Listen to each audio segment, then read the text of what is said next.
Welcome to the 11th edition of Leading with GenAI, and we're starting today with Geoff and Rob, and we're joined with a little video clip from our man in the USA, Pat. Hello chaps, it's Pat here in Menlo Park on El Camino, and I had to stay an extra day over in Silicon Valley, so apologies I can't join the podcast today. It's been a great few days here, been down at Santa Clara University looking at all of their robotics capabilities, talking to investors down there, and also speaking at Singularity Group around the future of AI and space, robotics, drones, these kind of exciting things, meeting with some investors. And so it's been a pretty action-packed week, and of course there was an election going on at the same time, so that was even more interesting. But I'm back in the groove. I'm traveling back today, so I'm looking forward to getting into the next podcast with Leading with GenAI with the team very, very soon. So take care. Cheers. So very interesting for Pat being out in the US, especially as he was there for election day. I'm sure that's going to be stuck in his mind forever now. Looks like he's having a good time out there. I love those pumpkins as well. I'm going to have to ask him what all of those are about. Yeah, exactly. So Geoff, just you and I to chat today. So I think we've got a couple of topics that we thought we'd get into today. One of them is SearchGPT and the role of search in AI assistance. I know that's something that we can riff on today, and you might want to show something as well. And then the other topic for today is the RPA tools as a pathway to AI agents for enterprise. So let's start with SearchGPT. I mean, I think this is something that we've all been using in the last week or two. Yeah, it's really interesting, isn't it? So they've launched it. I've got to say, it doesn't look quite the same as it did in the demo videos they put out earlier this year. But isn't that something we're now used to in the AI world? Is they show us these demo videos, and then months later it appears, and it wasn't quite the product we thought it was going to be.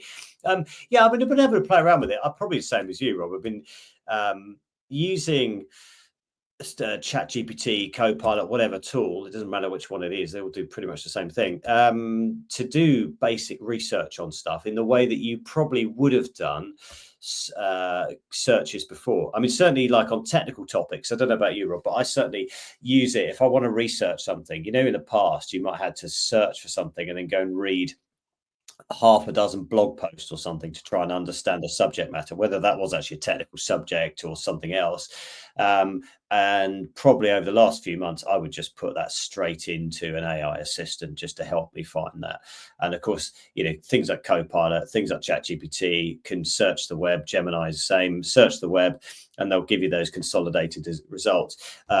And what I noticed with SearchGPT is it's just kind of like another variation of that. I mean, why don't we have a look at it? Let's let me stick up my screen. And I think there's some obvious. I mean, I'm sure everybody who's watched this podcast has probably had noticed the sort of the World Wide Web type icon and stuff in there now. But big thing for me now is, I mean, for a question like what is the capital of Finland, but okay, don't ruin it, because I know you know the answer to this. You've got inside knowledge there, Rob, about what's the capital. But I was going to say, what do you use the search for? And typically, I'm using it for things that I know I need to have something current. So before I would have asked ChatGPT perhaps that question, sure. But now, what's happened in the last couple of weeks, rather than worrying about the data that they had up to 2023 or something, right? So I think that's the big thing: is what's current now, and also. The UI you're showing here now, I'm not having to worry about who's placed at the top of the SEO with a false answer or something, right? Or just commercial answers. No, exactly. It is really, really interesting, isn't it? So, so you can see the way it gives you that little sidebar with the cited sources that's on there. So what about I want to do a city break to Helsinki. I think it's terrible how the standards just dropped. You don't even think about putting a capital H in now, do you? Well, I think that's the way you use ChatGPT. Sam Altman never uses capitals, does he? So it's good enough for him. Yeah. So you can see. So I've got some pictures. It's given me. What's on there? I don't know how I cycle through them. Oh, here we go. Hang on. So it just came up there. Yeah. So I get some pictures.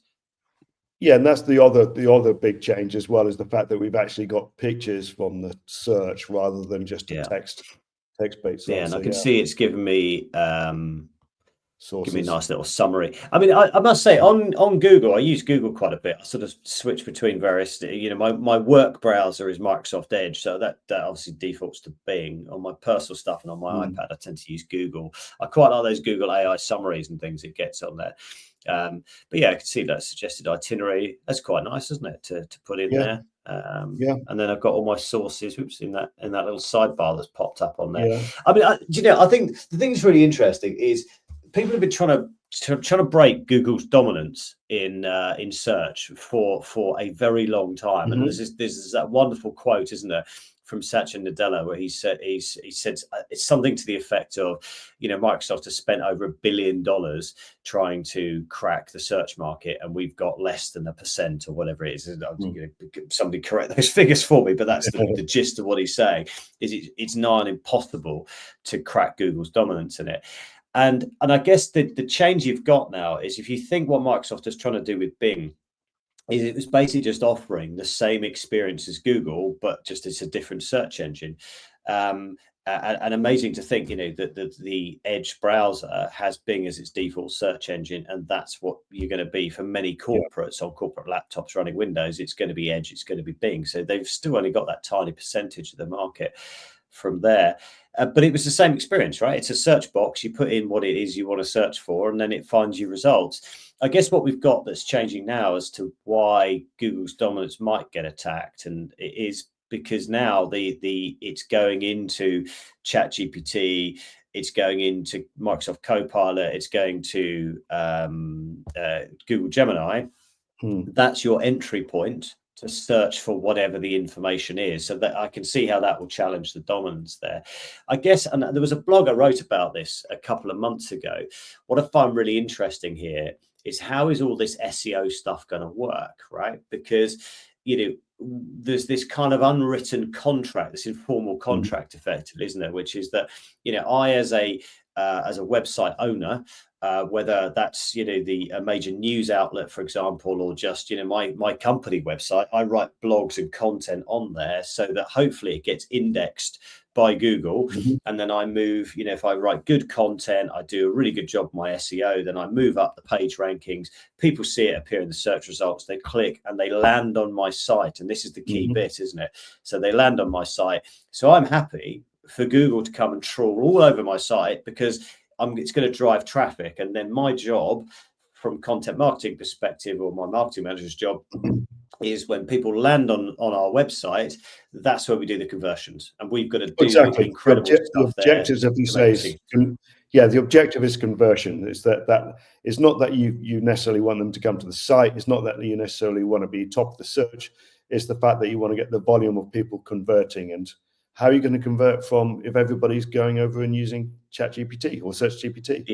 And why should SearchGPT, ChatGPT benefit? And it doesn't matter whether it's them or it's a different AI assistant. Why should they get to benefit from the information that I've created, and I don't get the downstream benefit from it of landing somebody and converting on my website?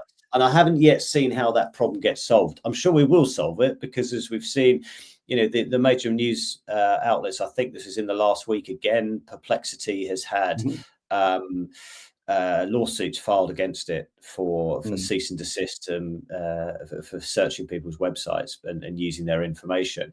So there's got to be an answer here somewhere, hasn't there? Because I'm happy to write content and I want to drive traffic to my website, whoever I am in that persona, not just Geoff as Pivotal Edge AI. I'm happy to do that, so long as I get the benefit of some kind of lead conversion, people coming to my website. So I think we've got to find a way of solving that problem. But also, if you think about actually what's the primary device that most people search the internet from, it's going to be some sort of mobile device like your phone. You think about Apple Intelligence, you're going to have next gen Siri, should we call it that, that's coming through, which is back-ended by ChatGPT. So you can see that searching now is going to get much better, isn't it? Google's dominance, I agree, is absolutely going to be challenged here. But I'm still intrigued as to how we solve all this problem around. Well, look, our primary our primary goal, if we do this podcast and what we do when we talk to customers, etc., is like to empower them to use these tools that are out there, right? So first of all, in a way, we don't need to worry about Google's business model and Microsoft's dominance or everything, as long as we've got a tool that's really cool to use. But then, how does this tool really stack up compared to going and using Google or Bing? And I think I already have noticed myself, it speeds up my searches because I don't waste so much time on reading stuff I shouldn't need to, or dare I say it, being directed to people's landing sites and having, being convinced to take a free trial or whatever it is, when actually all I wanted to do is get the information quick so I can stay focused. I agree with that, Rob. Although there's a piece of work I'm doing at the moment for a client, and that's looking at how they use AI. We're putting together an AI roadmap for them, and I was talking to their marketing director earlier this week, and I said to her, we talked about SearchGPT, and she said to me, she said, she needs to understand quite rapidly what are they going to do to make sure that they land the traffic, because they've done the whole SEO, they played the whole SEO game. They know how that works. They know how the AdWords game works. And she said, I've now got to relearn this as to what are we going to do to make sure we continue to get traffic landing on our site. Let's go back to that. You just said the AdWords. So SEO, I don't remember your blog on the SEO, but SEM is the other one we need to address, right? So what's going to happen if I'm advising a client on their marketing, we're thinking about field marketing, thinking about lead generation, whatever it might be, these landing pages, etc. Yeah, SEO, fine. Get your blogs and things out, but you still need to spend money on SEM, and it's an auction, right? It's an auction based on those keywords and how popular they are, etc. But what if people aren't going there anymore and people aren't looking at the Google ads? That's obviously something that we got to rethink about how we're spending our marketing dollars. Yeah, 100%. And look, money talks, right? So this little sidebar down the side that you can see there with the results there. You don't need to be a rocket scientist to work out that OpenAI placement or whatever you want to call it, right? Yeah, absolutely. OpenAI has already had that conversation internally. How do you monetize that sidebar and get in there? Yeah, for sure. Yeah, so, really, how do you? Because with Google, it's established, right? We know the model, but we don't understand how this one works. Obviously, someone does, or they're trying to showcase something to open it up later. So everything's going to change again.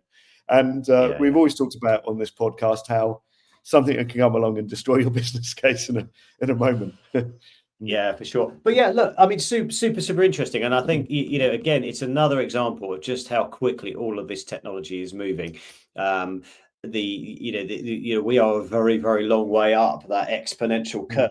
And so although, you're going, okay, it's just another bit of technology that's coming through. The pace it's moving at is unbelievable because it is exponential in its nature. And if you think about it, it is now November, isn't it? It's 2 years ago, November 2022, when ChatGPT launched, and in doing so changed the world. I don't think that's an overstatement, but amazing, absolutely amazing. Should we talk about sorry, yeah, I was going to say, just last point on the SearchGPT. You mentioned Perplexity, and they're having some lawsuits against them. But the other thing is like Perplexity. What was it? $20 a month, something like that, for the first tier. Are you going to pay for Perplexity if you're already paying $20 or $25 for ChatGPT? Yeah, absolutely. What's going to happen to them? Yeah. I agree with you. Yeah, go on. Let's move on. Yeah, so let's go to the RPA tools. That's just something I want to learn from you, Geoff. Teach me. Yeah. So look, I mean, we've been doing some work recently with clients around on the Microsoft platform, and of course, Microsoft.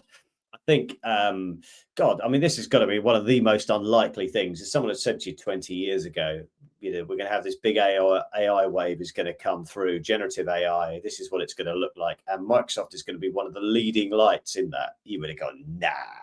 And probably, 10 years ago, you probably would have thought the same kind of thing. But I think, it's incredible what Microsoft are doing. And suddenly they've got this Power Platform, which has been around for a long time. And it's got, what was called Microsoft Flow is now called Power Automate. There's Power Apps in there and all of this kind of stuff. And what I think Microsoft's done very well is they've neatly integrated it all together.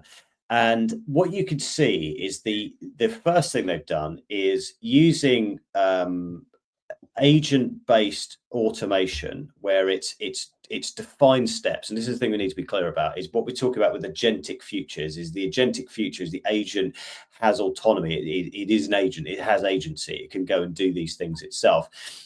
Whereas things like Microsoft Power Automate and similar tools like UiPath and so on, you have a defined flow. So somebody defines the steps. If this happens, do that, take this piece of data, ask this question, present this information. It's processing. It goes through a flow, hence why Power Automate used to be called that. What the first thing is, I think, is happening here is Microsoft and UiPath and Blue Prism and all these guys have been doing is adding in AI features to things like Power Automate. So Microsoft does an AI builder.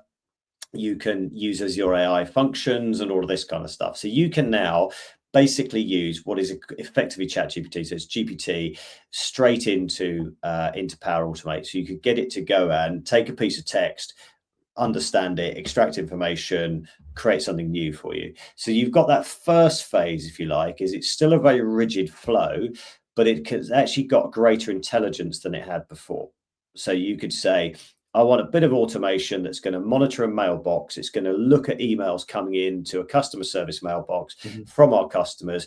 And we're going to read that. We're going to understand what the customer's asking us about. And based upon that intelligence, route it, rather than doing it on a very regimented kind of keyword basis. It would do it on an intelligence basis. So I think that's the first thing. And then we can actually then use the flow to then craft a GPT-based response back to the client saying, thank you for your email about this topic. I'm sorry to hear you're having this problem. Here's what we're going to do to solve it, and so on and so on and so on. You can get a crafted, personalized email and send it back. So what you're seeing is this kind of phasing going through. And then we'll get into that final phase where we actually get into proper agents, where they really are truly acting autonomously. But what I've really been looking at is about how you sort of hear about this agent future, this agentic future, as though it's this kind of sci-fi sort of thing. But actually, you can do an incredible amount of it with tools that are already there, like the UiPath and Microsoft Power Automate and so on. Yeah, I've seen some startups coming up with some great ideas already, and some really good demos. There's a few companies out there still claiming a few things on the PowerPoint that aren't quite there, but I've also seen some good live demos as well. And as you were saying, with the customer service, client engagement, some great examples where they've been doing that within, say, WhatsApp messaging backs and forwards to the client, where they've able to do things like pricing, etc. And the example you're talking through a moment ago, I remember spending a lot of time on having real people as customer service agents on things like retention, win back clients, and really important to personalize that offer. So it wasn't just come back and here's $5. It might be based on you and your specific needs. And having those agents would be great, whether you're talking to the customer yourself or whether the agent's talking to the customer. Would be fantastic. Personalization again. Yeah, for sure. And I think the key thing, as you say, there's lots of sort of startups doing this. The thing that really sort of struck me about it was that, particularly for enterprise, which is the kind of place where I spend most of my time, and the ones who are Microsoft houses as well, where I spend even more of my time, they've already got deep relationships with Microsoft. They've got tons of data set on SharePoint and OneDrive and in Outlook and all of this kind of stuff. What do large language models love? Unstructured data. Where is the tons of unstructured data? It's all over SharePoint and OneDrive and all this kind of stuff. So, Microsoft is cleverly stitching together this fantastic solution where actually it's really, really easy to go and build some automated flows that are starting to get agency in them by using these AI features that will just operate straight away on your unstructured data spread across your SharePoint, and so on. And with Copilot Studio, Microsoft's been running these training courses on Copilot Studio, and I sat in on one of those yesterday, and it was really interesting because the stuff you can do to build out these copilots, custom copilots, really easy. It's all a low code environment, so an organization can do it themselves, or they can bring in specialists, I suppose, as well. But users can do it quite easily. You build out a custom copilot, and then you can either surface that through a web browser. So you could make it, B2C. You could make it available to external parties. But you can also call it from the Copilot tool. So Copilot M365, which is where Microsoft wants to get all their enterprise users onto, you've got an extra bit appears in Teams effectively, which is Copilot. And from there, you could call stuff. And one of the things, looking at, what's the biggest frustration you get working in a big organization is trying to find information about stuff like policies, right? So let's look at HR. All big organizations I've ever worked for have got an HR portal, which is some sort of SharePoint site or something like that, with all the information on there, with all the different policies, my holiday policy, expenses, all of this kind of stuff. And you know what? It's a flipping nightmare, isn't it? Trying to search for and find that site, find it for my country and my terms and conditions, how many days holiday have I got, and all this kind of stuff. What you could do straight away, you could do this today. This isn't like sci-fi stuff that's going to happen next year. This is, you could do this today. Build using Copilot Studio, a custom Copilot that will get the user's enter ID, look up which country they exist in, and then from that bit of logic, then go through and pull their what's the holiday policy for that country unit, and then make a call out to an HR system to identify how many days holiday you might have left, and then report that back. And you could do that all from a real nice, easy Copilot interface. So someone goes into a chat interface. That interface is the key. I mean, I think having worked in larger companies in years gone by, and anyone ever used the word intranet, I would go running for the hills, right? So they're always so clunky and difficult. And HR is a good example, and that extends into things like, your trainings and modules and all sorts of things. It's difficult finding stuff, right? And difficult finding the right person. The other one is I like what you said a moment ago about doing it themselves, right? So this could obviously work a bit with the startups. So you see all of these ideas coming through, and they'll spoon feed that into a customer as a subscription service or something. But what you really should be doing is innovating within your own organization and empowering, as we've always talked, empower people to have the time to play, because they're not going to do themselves out of a job. They're just going to be able to get rid of some of those basic tasks and gathering that data and be better informed to spend more time on strategy and the more sellable part of their role, right? Yeah, for sure. And this whole thing with these RPA tools, whether that's Power Automate, it's UiPath, Automate Anyway, all those kind of things, it's really interesting, because you kind of think, you hear all this stuff about agents and the agents of the future, and you think, oh, that's going to be a whole new technology we've got to go and create. It's a whole new category and all this kind of stuff. And it just really struck me just how well set up these RPA tools are to actually take advantage of it. And it's like, the next bit of technology, you need to look no further than right in front of your face. And I think it's exactly what Microsoft's done with Copilot. By grounding Copilot onto things like SharePoint, you don't have to go and find all the data and load it into a portal and all of this kind of stuff. You just switch on Copilot, connect it to SharePoint. It's already there. It's got all the answers for you. It's just a brilliant, nice and easy solution to use. So. I think we could. I think this is one for future podcasts as well. I think it'd be good if we dive deeper into some of these RPAs and examples. Actually, some of the stuff I can we'll put some stuff up on the screen, and we'll have a look at things like Copilot Studio and have a look at those and the Power Automate flows and how easy it is to create that. But look, it's going to get interesting. I know we sort of hesitate about talking about this one, Rob, didn't we? Because we don't do politics on this podcast. But look, something. With what's just happened, the American election, the Americans have made their decision. Trump's coming in. What I find really interesting about this is it's slightly unclear as to where this is going to go. Elon Musk is going to play a massive part of this, right? His new best friend, Donald Trump. Musk has got. He was there at the founding of OpenAI, so he's got some very, very strong views. He's clearly a very smart guy as well, and so there's a few things that sort of struck me about this. Is firstly, Trump's going to be very pro-business, right? We know that. He's got Mark Andreessen has come out in his favor. Peter Thiel clearly is as well. So he's got these kind of guys who will be making representations to him. I'm sure Trump makes his own decisions, but these guys will be making representations to him. So he's going to be pro-business. I can see he's going to be probably more pro-AI than a Democratic administration would be my guess. And then you've got this whole bit, which is what's going to happen to OpenAI, right? Because Musk has got beef with Sam Altman. Yeah. So, there's talk about regulating OpenAI and open source and how you deal with open source AI and all of this kind of stuff. I really, if I was Sam Altman right now, I would be very, very worried for my future. Well, one of the things I've been hearing, because I've been listening to this great service by BBC called Americast, and they've been doing daily updates. And one of the interviews is that there's some of the friends of Donald Trump, President-elect, right, is that he's not a vindictive man, they've been saying. So I should think some people are probably hoping that is the case. Interesting, under the Biden administration, we mentioned on the podcast once before that all of the government agencies had been told to recruit ahead of GenAI, right? So, sometimes, there's so much stuff going on in the administration that has its own inertia anyway.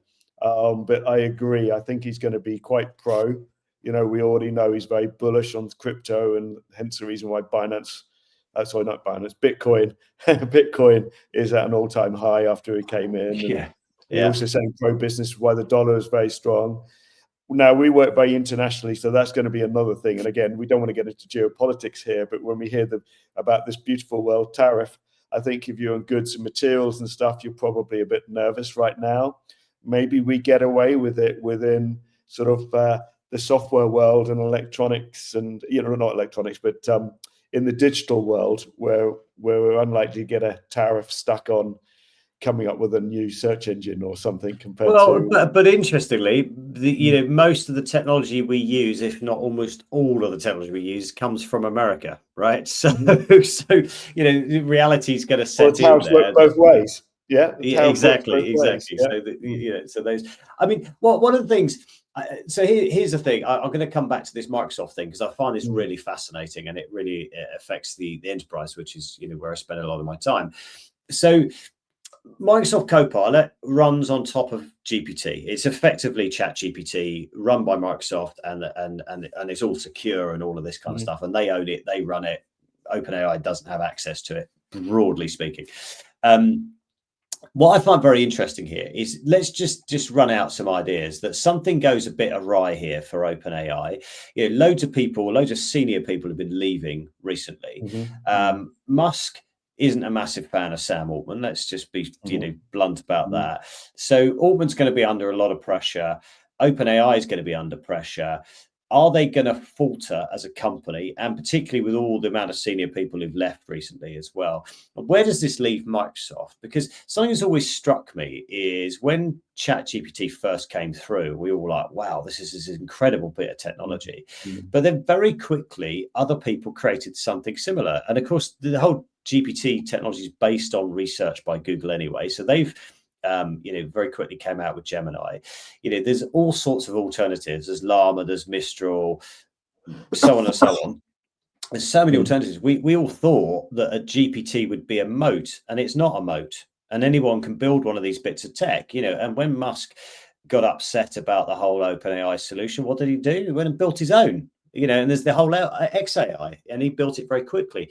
So it's always sort of struck me with Copilot that Microsoft could actually just take GPT out of it and replace that piece of technology with another large language model. So long as it's as performant as GPT is, then they wouldn't have a problem. And they've gone some ways towards this in having Phi, for example, which they created themselves, which is about, I think it's like a GPT-3 or GPT 3.5 class. So it's kind of old tech, old tech. And it's, the GPT 3.5 was the leading thing about a year, 18 months ago, wasn't it? So yeah, I mean, I wouldn't be surprised if that by the end of next year, and I don't know this at all, but I wouldn't be surprised if the whole OpenAI thing fell apart and Microsoft didn't miss a beat and replace that GPT technology inside Copilot with something else, and nobody even noticed from a performance perspective. On the 20th and the 21st of November, I will be at Slush, which is a big Nordic you got that in very well, Rob. That was smooth. And just so happens that there is a lady from OpenAI who's presenting there. So I will put her question to you. I'm sure she'll be very see if we get a response of it. Maybe we'll know a bit more. But I think this is going to be really interesting. You've got to think that, as you were just saying, Rob, that a pro-business US administration, pro-technology is going to be more beneficial, and it's just going to lead to a greater acceleration of AI. But one little caveat there. Let's remember that Elon Musk has talked about X risk. Just get my words out. And also, I think, if I remember correctly, he was in favour of SB 1047 as well. That piece of California legislation that would have put some of the brakes on the AI companies. So it's not all going to be complete acceleration, but certainly going to be really interesting to see what happens next year. And see who these guys are funding in the future and what the competition is going to bring. But certainly nothing's changed in my view that this is the most exciting time to be in the tech industry. And I've been in it like you have, Rob, for a very, very long time. And I've never, ever seen any piece of technology develop as fast as this. Well, I mentioned that I'm going to be at Slush. So the next time we do the podcast, I will actually be at Slush during that time. So I'll hope to do a report. I can't promise I'm going to have pumpkins in the background like Pat. But I'm going to try and weed out what's going on around AI there. And from what I can see from the speakers, we've got NVIDIA, we've got 11 Labs, MIT, Google, DeepMind, OpenAI, who I mentioned, but also be interesting to see. We're talking about funding, competitors, etc. So people like Sequoia and Index and EQT will be there. New York Times will be there. Interesting. I will not mention anything about the election to them. I don't think they're so happy at the moment. The Economist, but also some unicorn startups. But it'll be, as always, looking to see who will be the next one. Yeah. Cool. Good stuff. Well, I think we got through it all. Yeah. We miss you, Pat. We'll see you next time. And that's the 11th podcast of Leading with GenAI. And Geoff, thanks very much for the content today. Good stuff. Catch you all soon.